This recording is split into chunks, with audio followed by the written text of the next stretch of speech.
বাংলাদেশ জাতীয়তাবাদী দল বাংলাদেশ জাতীয় দল যিনি প্রতিষ্ঠা করেছেন তিনি হচ্ছে বাংলাদেশের রাখাল রাজা, স্বাধীনতার ঘোষক, বহুদলীয় গণতন্ত্রের প্রবক্তা, সফল রাষ্ট্রনায়ক, সফল যোদ্ধা শহীদ রাষ্ট্রপতি জিয়াউর রহমান বীর উত্তম।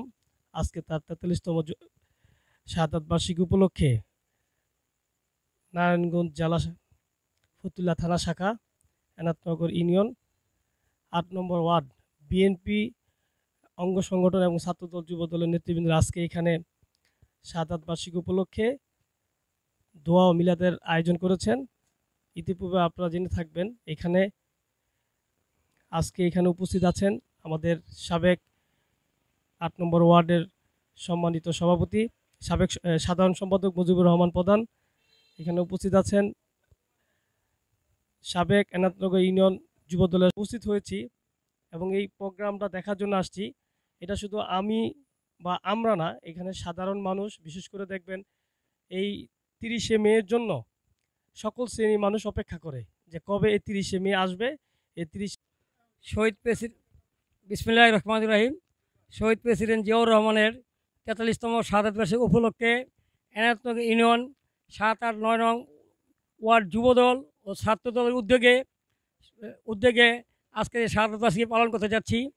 এখানে আমরা সর্বস্তরের বিএনপি মনা অঙ্গ সংগঠনের সবাই এখানে উপস্থিত আছেন। সবাই সম্মিলিত প্রচেষ্টায় আজকের এই উদযাপন করতে যাচ্ছি। প্রতিবারের মতোই বৃহত্তর মাঝদায় আমরা এই অনুষ্ঠানটি করে থাকি। এখানে বলার উল্লেখ নাই, আজকে আমাদের হাজার হাজার লক্ষ লক্ষ নেতাকর্মী জেলাতে আছে।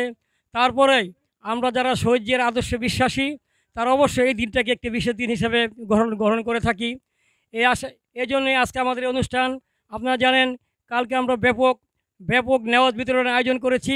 এখানে গরিব অসহায় এবং আমরা যারা আছি সবাই মিলাদের মাধ্যমে অনুষ্ঠানকে কালকে উদ্বোধন করবেন আমাদের যুবদলের সদস্য সচিব জেলা যুবদল মুশিউর রহমান রনি। এখানে উপস্থিত থাকবেন থানা বিএনপির সভাপতি টিটু ভাই সহ থানা ও অঙ্গ সংগঠনের বিভিন্ন নেতৃবৃন্দ উপস্থিত থাকবেন। এবং প্রতিবারের মতো এবারও আমরা ব্যাপকভাবে অনুষ্ঠানটি করতে যাচ্ছি। এখানে আরও বলার অপেক্ষা রাখে না। আপনারা জানেন বিগত নির্বাচনে যেভাবে বিএনপিকে যেভাবে পরাজিত করেছেন, আমরা এখানে গত তিন ট্রাম যাবৎ আমরা ইলেকশন করতে পারছি না। এক দফা নির্বাচনের মাধ্যমে আজকের এই পেশি শক্তির জোরে পুলিশ বাহিনীর দ্বারা যেভাবে এই ইলেকশনকে কারচুপির মাধ্যমে সরকার বারবার ক্ষমতা আসছেন, এটা সবাই জানেন। আজকে ভোট ও ভোটের অধিকার আমরা হারিয়ে ফেলেছি। ভোট কী জিনিস আজকে যাদের বয়স 15 থেকে 16 বছর, 18 বছর, তারা ভোট কী জিনিস তারা জানেই না। কীভাবে ভোট দিতে হয় এই দেশে এইটাও তারা জানে না। ভোটের অধিকার বলতে কিছু নেই। একসময় ভোট মানে একটা উৎসব ছিল। আমরা দেখেছি ছোটোকালে উৎসব উদ্দীপনের মাধ্যমে আমরা ইলেকশন করেছি। একটা প্রতিদ্বন্দ্বী থাকতো প্রতিটি দলের মাধ্যমে। আজকে এখন এককভাবে নির্বাচন হয়। এই নির্বাচনের মাধ্যমেই আজকে ব্যয়াপন একটি সরকার বারবার ক্ষমতা আসছেন। তাদেরকে আপনারাও দেখছেন মিডিয়ার মাধ্যমে। আমি সবাইকে জানতে চাই আমাদের ভোটের অধিকার ফিরে দেওয়া হোক। আমরা একটি গণতান্ত্রিক দেশে বাস করতে চাই। যে এই গণতন্ত্রের জন্য আমরা 71 সালে এই দেশ স্বাধীন করেছিলাম। আজকে সেই গণতন্ত্র বা দেশ স্বাধীন এই জন্য আমরা করি নাই একটি বাকশাল কায়েম করার জন্য। সেই বাকশাল কায়েম হয়েছে আজকে একদলীয় স্বৈর শাসনের মাধ্যমে এই দেশ পরিচালিত হচ্ছে। এইভাবে আর বেশি দিন চলতে পারে না। আমরা বিএনপি এবং বিএনপি সমমনা দল নিয়ে অচিরে আমরা আবারও মাঠে নামবো ইনশাল্লাহ। এবং এই সরকারের পতন ঘটিয়েই আমরা আবার একটি নিরপেক্ষ সরকারের মাধ্যমে নির্বাচনের মাধ্যমে আমাদের দেশটাকে বেগম খালেদাদের মুক্তি করব এবং তারেক জিয়াকে দেশে আনবো এবং আমরা সরকার গঠন করবো। এই আশাবাদ ব্যক্ত করে আমি আমার সংক্ষিপ্ত বক্তব্যের কাছ থেকে কথা হাফেজ। বাংলাদেশ জিন্দাবাদ। আমরা আমাদের দেশে থেকে আমরা আমাদের অধিকার খাটাতে পারছি না।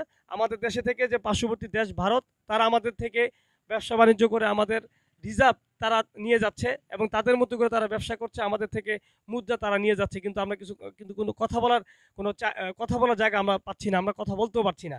এই দেশে আমরা যেমন চাল, ডাল, পেঁয়াজ, রসুন আমাদের দেশে উত্তোলন হয়, কিন্তু আমরা সেটা করতে পারছি না। কারণ আমরা উত্তোলন ফলনটা ভালোভাবে করতে পারছি না। কেন? আমাদের যে বীজ আমরা বপন করি সেই বীজের মাধ্যমে ঘাটতি থাকে, যার জন্য আমাদের সঠিকভাবে ফলন আমাদের হয় না।